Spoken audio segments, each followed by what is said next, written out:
I do have some questions about the Eschew's, Simidian, and Gordon proposal, and I know it's not teed up for today and it's not a specific agenda item, but I do think it's something that we should discuss as a board at a more specifically as a later time if it can be I don't know. I actually think it might be a good point to discuss it today, because part of my challenge is I look at our authority moving forward, and I believe if we vote for this phased approach, we are basically saying we want to spend money in this corridor and in a development of a plan, and that portions of it are going to be inconsistent with that letter. And therefore, I think, I don't know which signers of the letter participated with our engineering team or our legal team to understand where we are. But let's be honest, going through Belmont is aerial. Sure. And it's planned aerial, and all we will be spending our money on in that section to get it environmentally cleared would be aerial. You get a letter submitted by members of the legislature and Congress basically say don't do any of that, and if you do any of that, there may or may not be ramifications. I don't know why we would spend any money to proceed until this is resolved. And it's interesting, and my nasty comment to Mr. Treposis, because he was the only likely victim, was just, I see two cities at each end who very clearly said today that they want us to continue building this. Many cities along this route, and certainly thousands of people along this route, want us to continue to study this. But if we spend another penny studying this and somehow we're told throw it all away, I think that's a waste of taxpayer money. I don't believe we can fulfill Prop 1A and the requirements that are placed upon us, or fulfill the language that was part of AB 3034, or for that matter even come close to fulfilling the obligation under CEQA by not studying the options that are alternative analysis that are being presented here.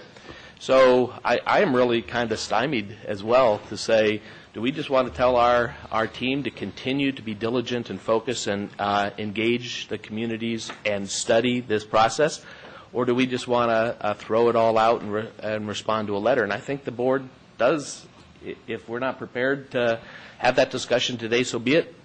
I'm prepared to have it because I don't think we should tell people in San Jose or San Francisco that there is any connection to this system.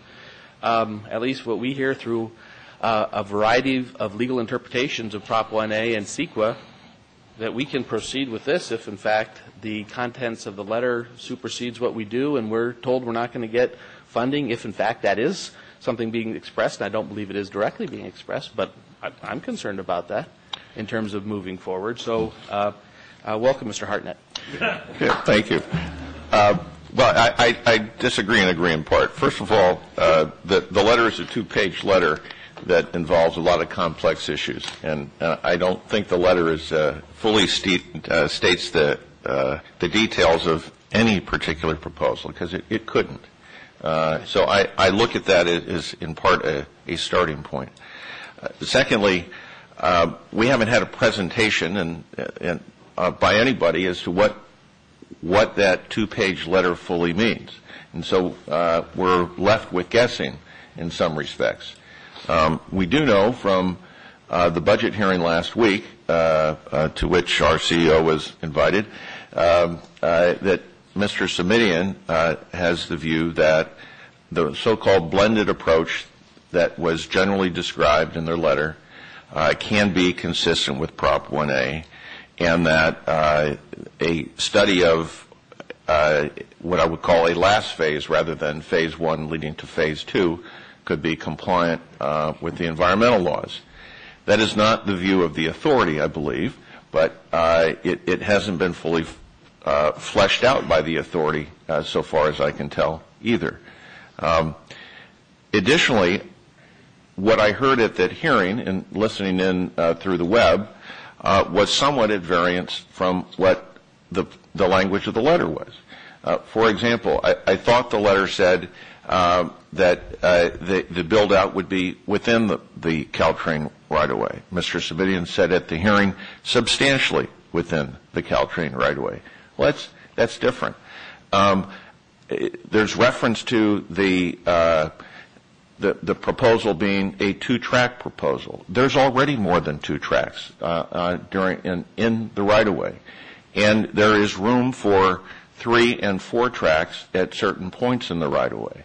So it's not a two-track system as it is now. But it's not clear if you just read the letter what's really being proposed. As to the aerial structures, not just the cities who spoke today, but there are other cities on the peninsula who want an aerial option to be studied. I have to believe that if those cities wish that the legislators aren't going to say, well, gee, if a city wants that to be considered, that should be totally off the table. But because we just are operating on a letter, it's very hard to react to that in a substantive way. So and why I say it's not teed up today is because I think there's a lot that we don't know, just by the whole nature of how this has come about. And I think we should know more before we preclude this. Additionally, at the hearing, Mr. Simitian asked the CEO whether or not there was something that we would be doing today on this item that would preclude us in the future from considering their so-called proposal. And I think the general response was, no, we're not precluded from doing something in the future, but it wasn't a substantial part of the discussion at the hearing. And, I know the longer that time goes by, the more difficult it is to change any decision, as we know from our discussion on I-5 and the Grapevine, that once people have an idea in mind of what might happen, all sorts of planning occurs. People are thinking about how they can work with it, and when you make a change, it affects people's planning and entitlements in some respects. So I think it's significant. Any kind of delay in any decision is significant. But I just think that we shouldn't dismiss it out of hand.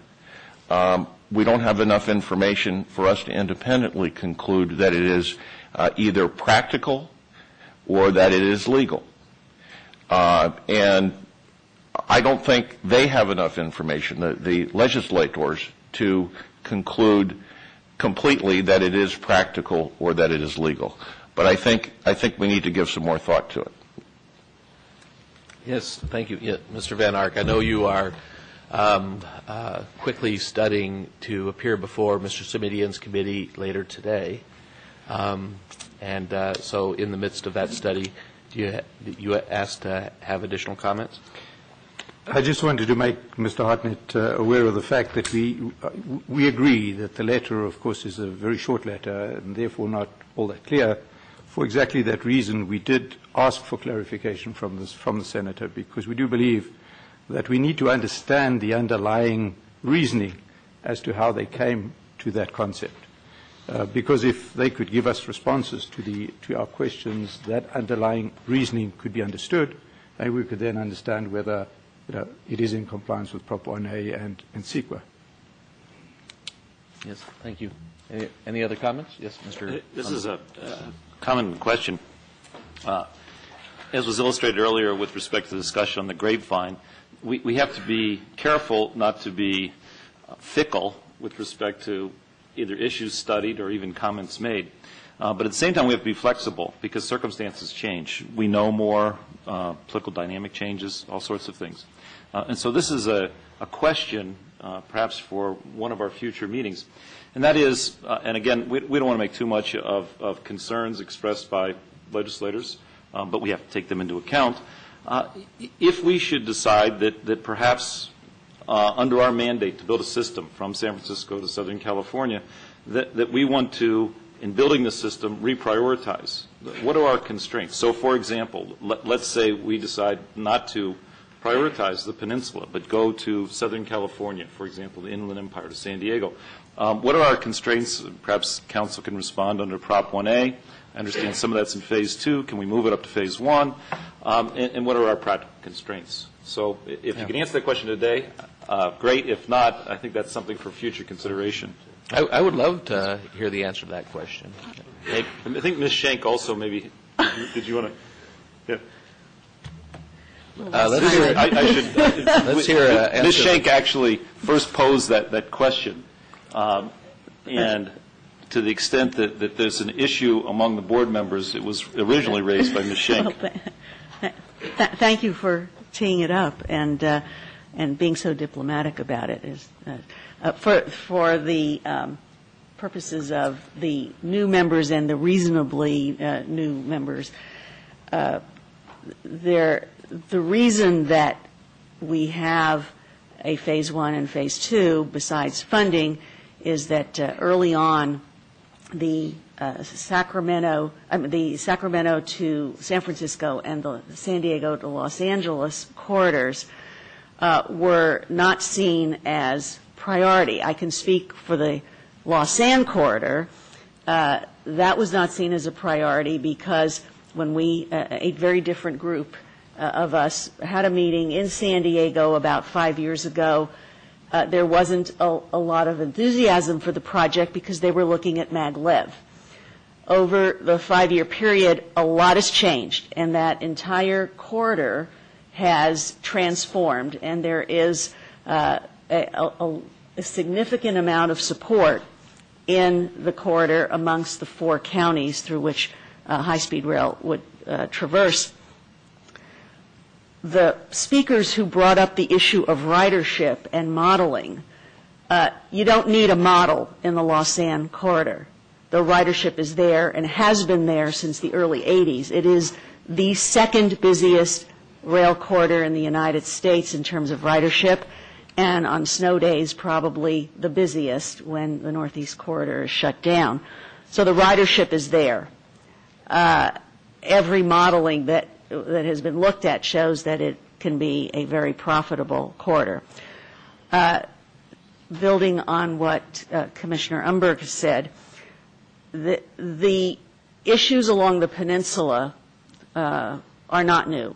I mean, there's some things that have just been brought up in recent days, but they really build on what I have seen as a long history of dissension, opposition, lawsuits, very, very real and good concerns on the one end to NIMBYism on the other end. I think that Prop 1A, the way I read it anyway, allows some flexibility for redirecting funds, and if a certain segment of Phase 1 fails or cannot be implemented in a timely manner. And so I agree with Commissioner Umberg. I would like to know what are the findings that have to be made to, under Prop 1A or any other applicable laws and the funding of ARA, et cetera, to say that a segment just is not going to move ahead, and to what are the steps then that the Phase 2 corridors have to take to be ready to step in to take advantage of the funding should we make the findings that need to be made. And let me just conclude by saying that listening to Senator Simitian and my former congressional colleague and dear friend, Congresswoman Eshoo, et cetera, what I'm hearing, to be blunt, is a bailout of CalTrain.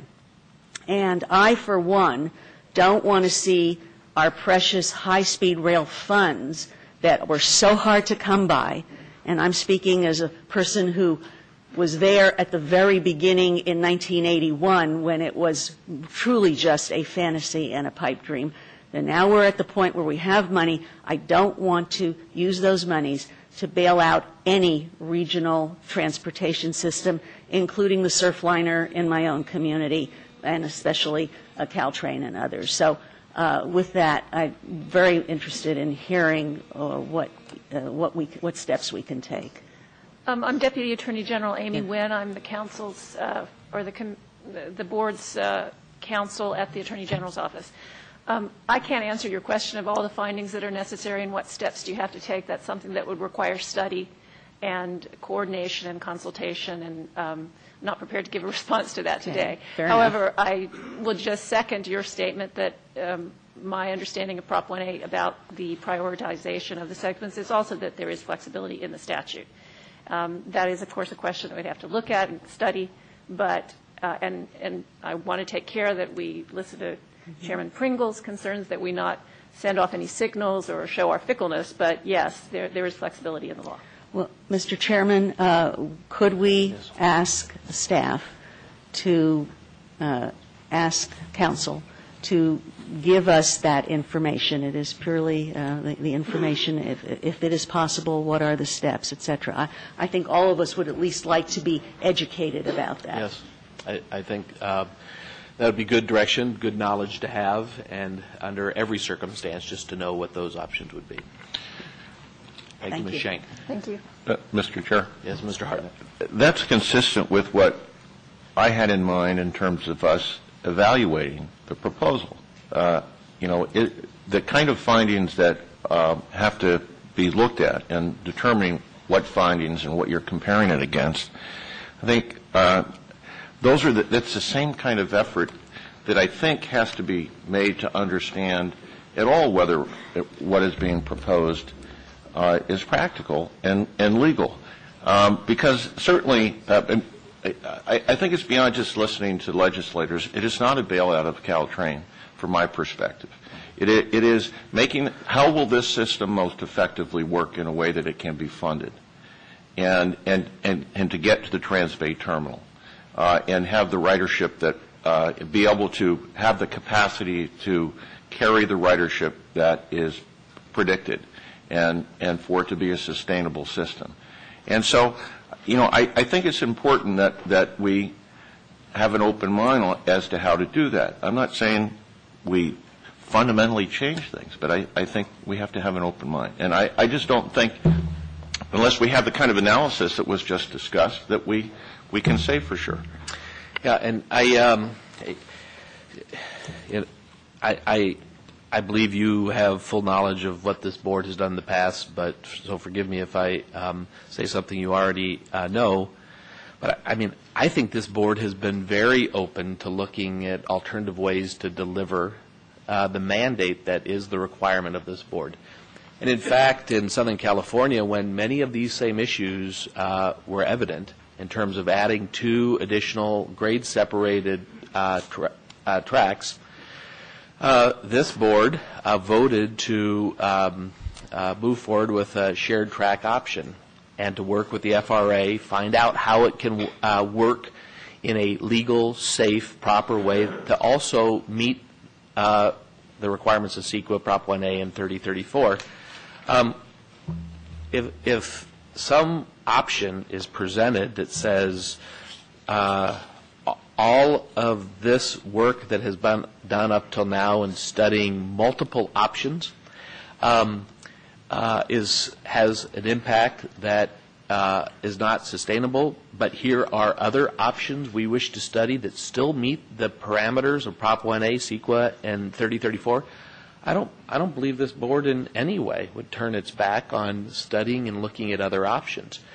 But there is going to be a point in which we say you got to stop adding new options and study what you have and come to a conclusion, and then you decide how to build out that approved plan. That doesn't mean the first day you build it to its maximum capacity. And I think that's what this issue is today. We have it approved under CEQA, and then we decide and determine how best to implement that. And it doesn't mean you build out everything to that full capacity. But my challenge is, I'll be blunt, are we just wasting our time because the senator in this area and the congresswoman and others in the area are just going to say, unless you do it this way, it doesn't work. And I may be too blunt about this, but I did think I read in the letter that it said 2 tracks in the right-of-way, all within the existing right-of-way, and no aerial structures. I believe that's what I read in the letter. So if that's not what they meant, that's good. I mean, and any subsequent letter that's sent that says we didn't mean what we said, that's great. And if the subsequent letter says, but we would like to continue to look at ways to have shared track use with CalTrain and to address the full requirements under all of those other means, I think this board should be open, and I personally am. That's not what I have heard.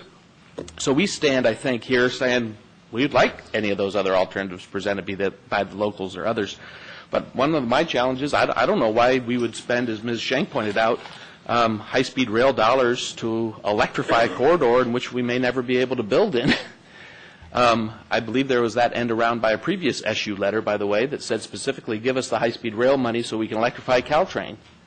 And is this the exact same means, but through the state legislature as opposed to through Congress to the Secretary of Transportation? I'm not interested in spending high-speed rail money for other projects than high-speed rail. If they benefit some other projects, great. So that's kind of what I'm trying to figure out is it a true intent to see high-speed rail service all the way to Transbay Terminal, which is my goal and the voters' goal? Or is this letter smokescreen just a way to say we want to make sure we capture a greater share of these for our local rail uses? I don't really know, but I think we should be open to hear other alternatives that are in compliance with CEQA and Prop 1A. So this is an item before us. It talks about study. I would suggest I'm not prepared to vote for this now. And why I'm not prepared to vote for this now is because I don't, if someone's going to tell us, oh, we need to add 15 more options in or 2, or take out all of the options that we have and study something brand new, I don't know why we would spend another penny at this moment in time until, as Mr. Hartnett said, we have clarity and we know what we're moving forward with. So I would like to continue this item. I probably should make a motion to stop spending any more engineering money in the entire corridor. I think that's probably the right thing to do, and just stop spending money and see if other participants within this corridor really care about this corridor or not, or if there's just 1 or 2 participants that care and everybody else doesn't. I don't know necessarily the right move. But I certainly don't want to move this forward and ask our staff to study even further options when all of them may be thrown off the table by somebody. Comment, Ms. Schenk? Thank you. No, I agree. That's exactly the point that I was trying to make. If we're going we have such limited staff resources, and we basically have 5 people on staff, we should be carefully directing their time to things that are possible. And I can't support this motion today either, obviously. And instead, I would like to see us direct our staff to address the questions that both Tom and I brought up about other phases and the steps to take to bring clarity to that issue. Therefore, is there any objection to continuing item 6 or item 5 to our next agenda? Seeing no objection? Very good. Item number